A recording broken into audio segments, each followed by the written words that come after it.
Shakshunamiritam jena taisme shigurave namo. Shvitchitanyamanobhistam sthapitam yena bhutale swayam rupa kadamayam dadati swam panam. Vandeyam Shri Guru Shri Yukta Padakamalam Shri Gurum Vaishnavam Sham Shri Rupam Sagrajatam Sahaganam Nagunatam Vitam Tam Sajivam Sadvetam Savadutam Parijanam Taitam Krishna Chaitanya Devam Shri Radha Krishna Pada Sahaganam Radhita Shivishakam Vitam Sham. He Krishna Karuna Sindhu Dinabandhu Jagatpate Gopesha Gopeka Kanta Radha Kanta Namostute Tapta Kanchana Gorangi Radhe Vrindavaneshwari Prichabhanu Sute Devi Pranamami Haripriye Brindai Tulasidevaye Priyaya Keshava Sacha Krishna Bhakti Prati Devi Satyavate Namo Namo. Jai Shri Krishna Chaitanya Prabhu Nityananda Jai Shri Advaita Gadadhara Shivasadi Gaura Bhaktavindam. Hare Krishna Krishna Krishna Hare Hare Hare Ramo Ramo Ramo Hare Hare.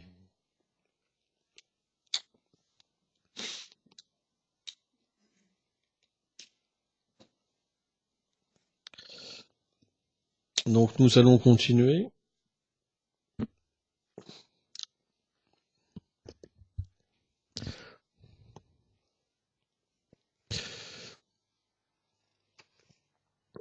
Verset numéro 4.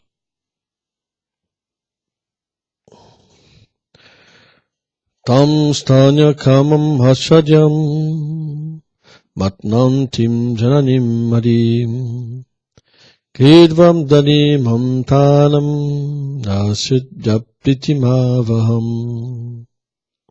Traduction. Pendant que Mère Yashoda barattait le beurre, Shri Krishna, qui voulait téter, se présenta devant elle. Afin d'augmenter son plaisir transcendantal, il se saisit de la tige de la baratte et l'empêcha de s'en servir. Mère Yashoda étreignit alors Krishna, lui permit de s'asseoir sur ses genoux et se mit à contempler le visage du Seigneur avec beaucoup d'amour. Du fait de cette intense affection, le lait s'échappait de ses seins. Cependant, quand elle s'aperçut que le lait qui était sur le feu allait bouillir, elle le laissa immédiatement pour s'occuper du lait qui débordait, bien que l'enfant ne fût pas tout à fait rassasié. Teneur reportée. Tout dans les tâches domestiques de Mère Yashoda était destiné à Krishna.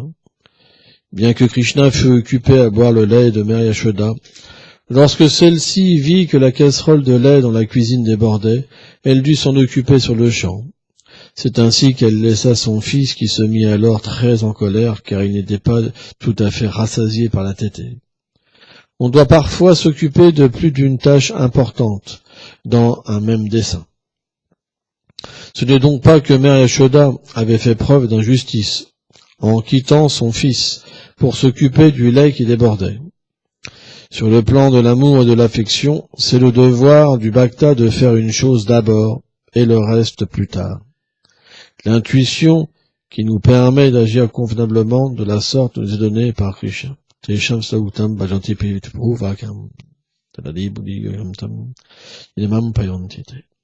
Tout dans la conscience de Krishna est dynamique.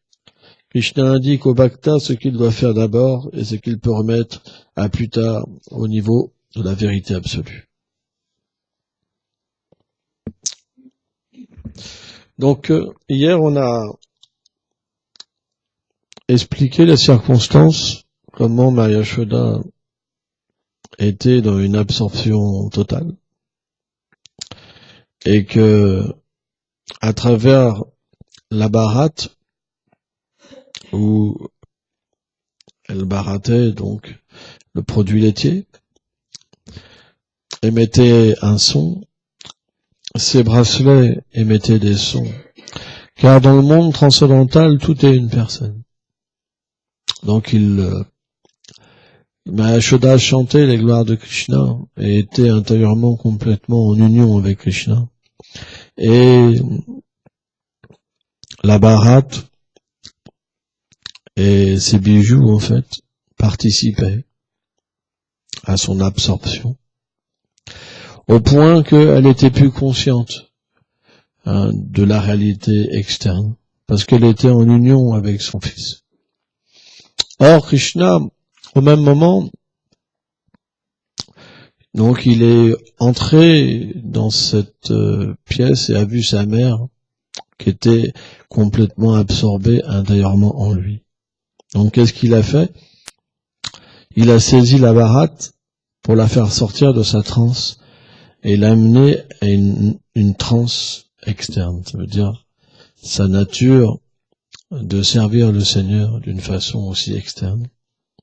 Et naturellement, quand elle a vu son fils, Krishna, bien qu'il est le Seigneur suprême, que tout émane de lui, que tout repose sur lui, c'est expliqué qu'il prend ce différents rôles pour donner du plaisir à ses dévots.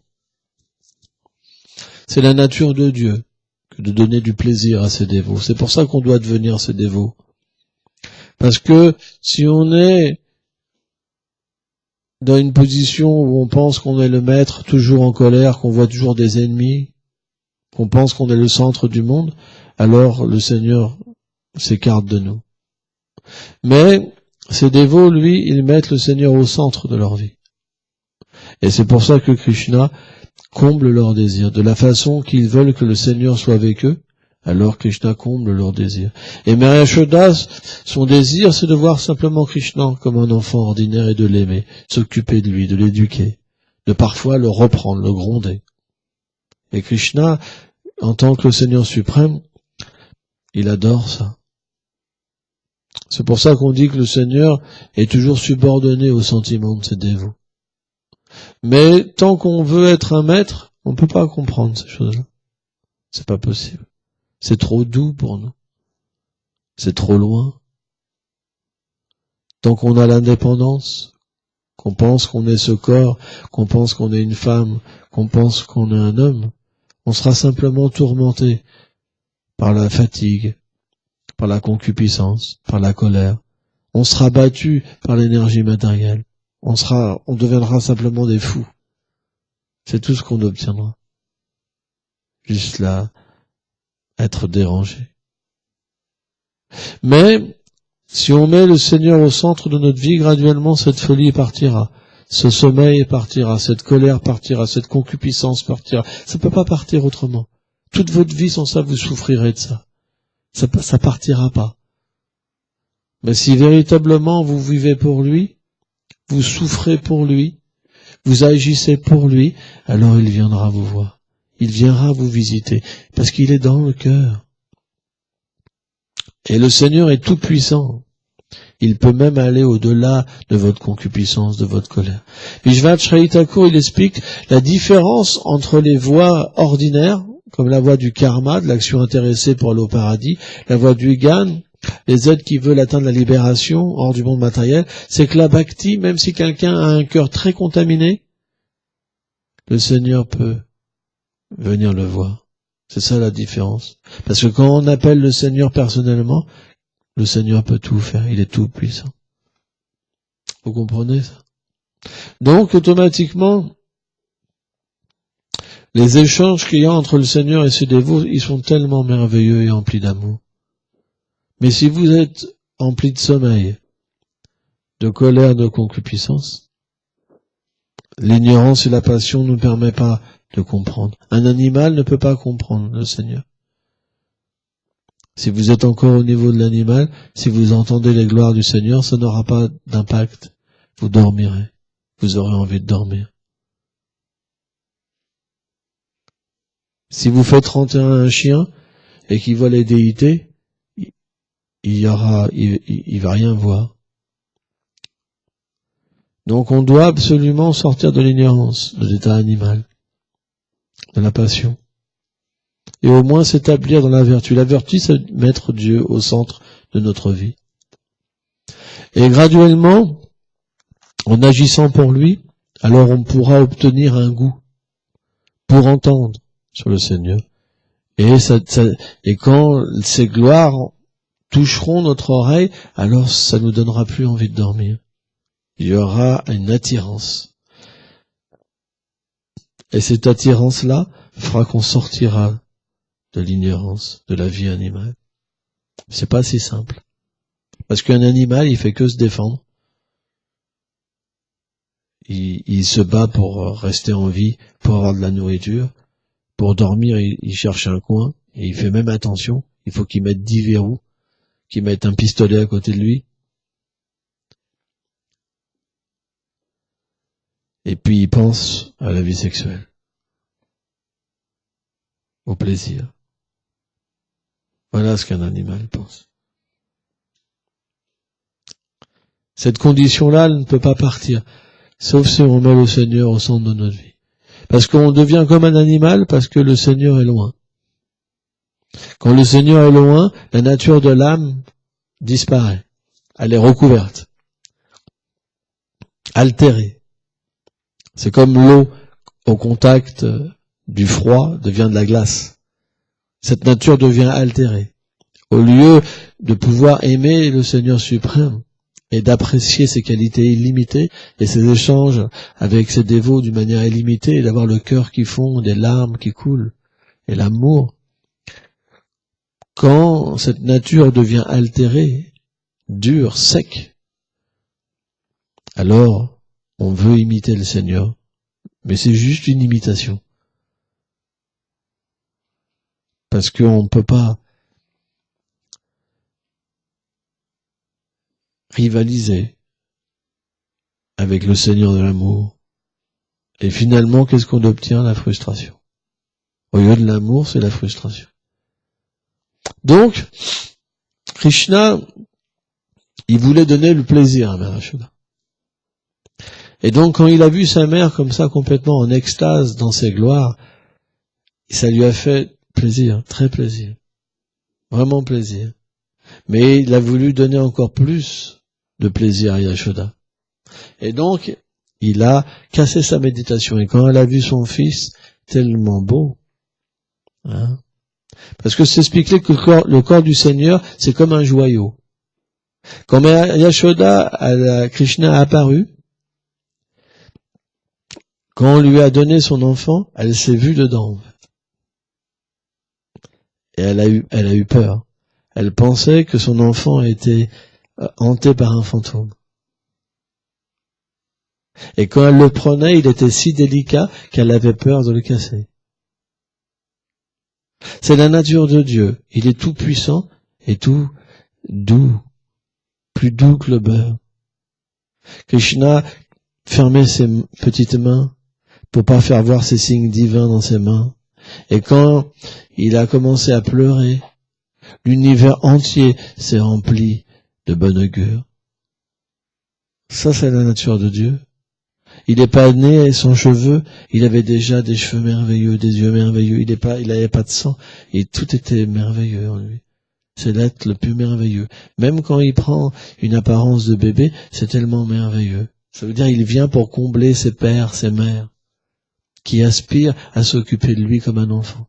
Mais Yashoda, c'est expliqué qu'elle embrasse Krishna. Elle lui fait des sur son ventre, comme les mères ici. Mais sauf qu'elle goûte une extase illimitée, et le Seigneur goûte une extase illimitée. Il rit, et ces rires, en fait, ça transporte les êtres dans un océan de nectar. Elle le jette en l'air, elle le reprend, elle le fait tourner comme ça. Ça, on peut pas comprendre, cette félicité-là, parce que c'est illimité. Ça peut être que perçu lorsqu'on met Krishna au centre de notre vie. À ce moment-là, la frustration part. Et on trouve la joie. Par exemple, pourquoi vous pensez qu'il y a des personnes qui viennent ici, je dirais pas leur nom, et qui peignent? Pourquoi ils reviennent tous les jours? Parce que ça les délivre. À chaque coup de pinceau, ils sentent qu'ils sont délivrés. C'est ça le pouvoir de la dévotion. Il n'y a pas de besoin de méditer, de faire des austérités. Simplement, il suffit de peindre la maison du Seigneur pour changer son cœur. C'est tellement puissant. Faire la vaisselle, balayer. Les activités que personne veut faire, elles nous permettent de goûter la satisfaction. Vous vous rendez compte le pouvoir du service de dévotion? C'est inconcevable. Tout ce que les matérialistes ne veulent pas le faire, eh ben, un bhakta, il prend du goût et il déborde de satisfaction. Tout est inversé. Parce que l'humilité permet d'obtenir le Seigneur suprême. Donc on aime faire les humbles tâches.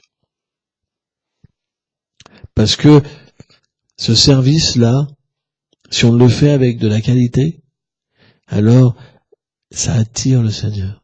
Et Mary Yashoda, elle avait bien sûr cette qualité d'attirer Krishna. Et Krishna est devenu attiré par son amour. Il voulait goûter son amour sous la forme de son lait, en fait.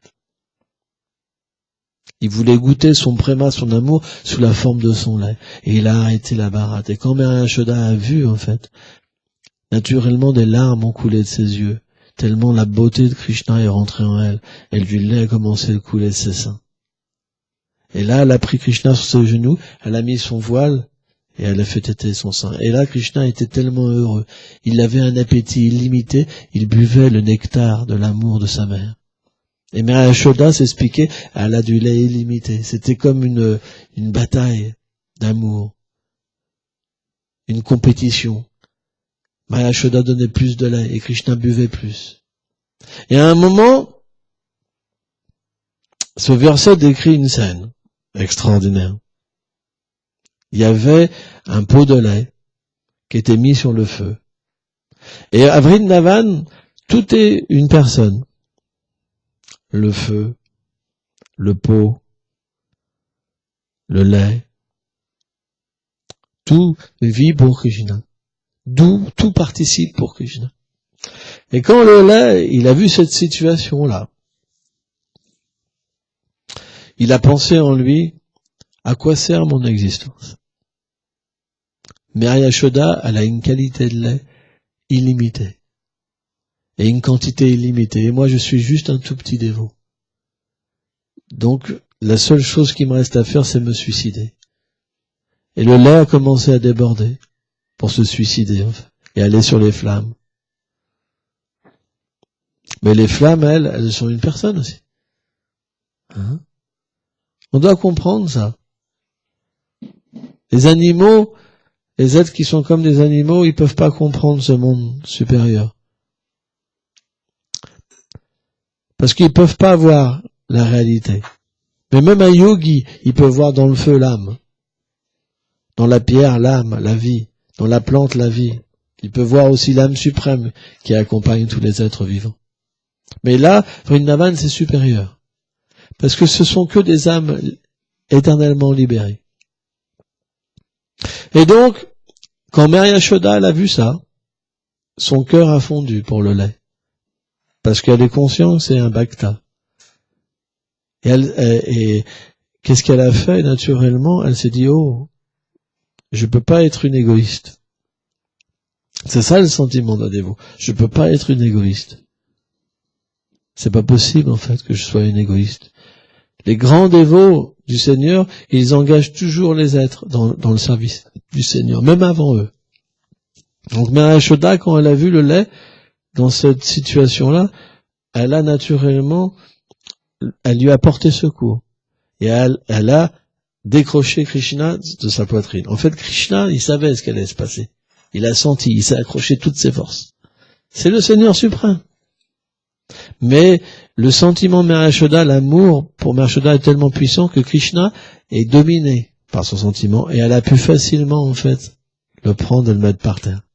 Et elle a tout de suite été voir le lait en lui disant, en fait, calme-toi.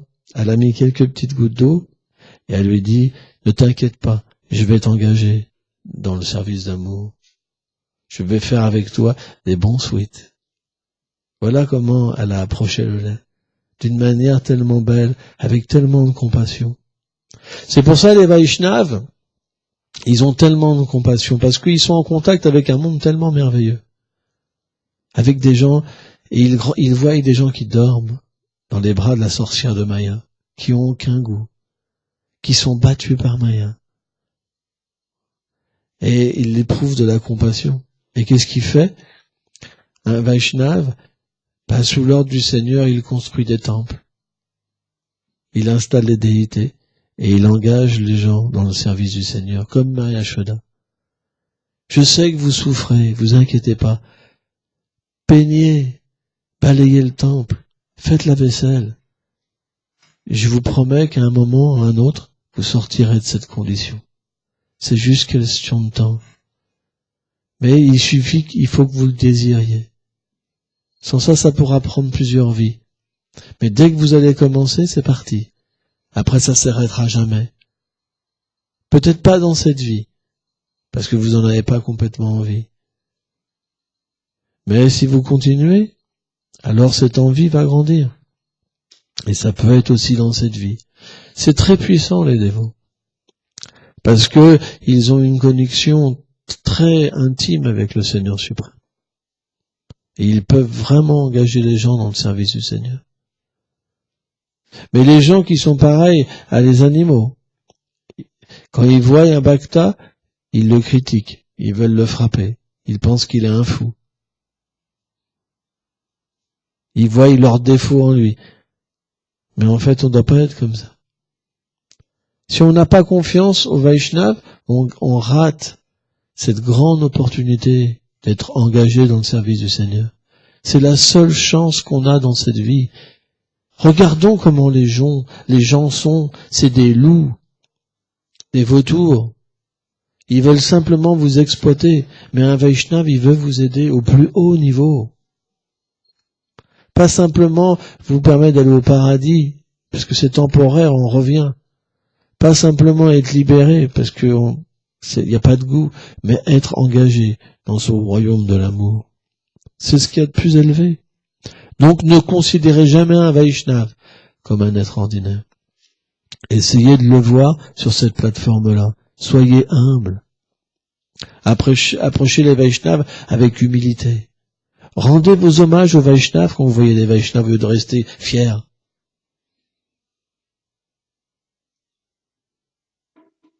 C'est important. Parce que de cette manière-là, vous plairez au Seigneur suprême. Et vous aurez la chance d'être engagé dans son service. C'est très important. C'est la chose la plus élevée, la plus facile, parce que c'est naturel pour l'âme, mais simplement parce qu'on est recouvert par l'indépendance de Dieu, par la folie, par l'envie, la convoitise, la colère. Alors, on pense que ça peut pas exister.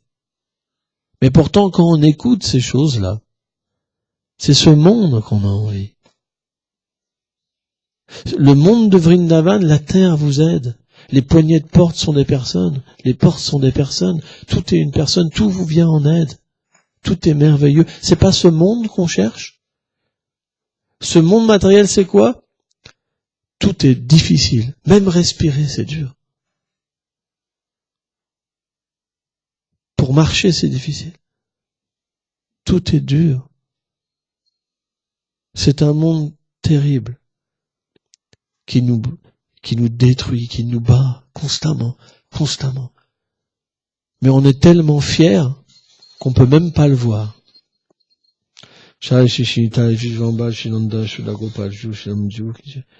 On est tellement fiers qu'on peut même pas voir qu'on est battu constamment parce qu'on pense qu'on est le plus fort. C'est terrible notre condition. C'est vraiment terrible. Parce qu'on a développé un tel orgueil qu'on cache notre misère tout le temps. On n'avoue jamais notre souffrance. On n'appelle jamais le Seigneur pour venir nous aider. Moi, je rentre en contact avec des gens qui souffrent. Dès que je leur parle un tout petit peu de Dieu, mais tout petit peu, hop, ils arrêtent. Mais c'est pas un, c'est des centaines. Dès qu'un tout petit peu j'essaye, hop, ils arrêtent. C'est fini. Ça les intéresse plus. Ils sont au bord de la mort, il y en a, hein. Ça les intéresse plus. On est devenus des fous. Des fous. On se satisfait à être battu. On est des sadomaso.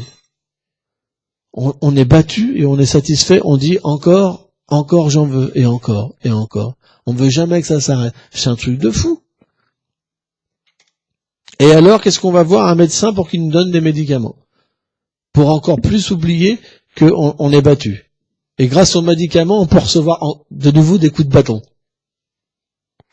On prend des somnifères, des machins, des bidules. Vous comprenez? On est dans une situation terrible. Et pourtant, on n'en a pas marre. Mais comment on peut sortir de cette situation que par la grâce des Vaishnavas? Si on rencontre un Vaishnav, quelqu'un qui comprend Vrindavan, quelqu'un qui peut voir Vrindavan, quelqu'un qui a Vrindavan dans son cœur, alors on peut être sauvé. Parce que notre tendance peut s'inverser. Par exemple, Krishna dit Tadvidi Paripasena Sevaya Upadesham Shtegana Tapatash. Le Seigneur dit Arjuna, si tu veux sortir de cet état, il faut que tu approches mon dévot, celui qui a pu me voir, celui qui a vu la vérité. C'est pour ça, si on entend parler les Vaishnavas, notre vision de la vie change. C'est très puissant. Et on se dit, waouh, c'est ça que je veux. Et à un moment ou à un autre, ça va devenir puissant dans notre cœur, et le Seigneur va se révéler graduellement. De plus en plus des choses confidentielles sur sa demeure. Et alors on pourra penser à ce monde supérieur. Et déconnecter avec cette misère matérielle. C'est ça le but de la vie. Hein? Merci beaucoup.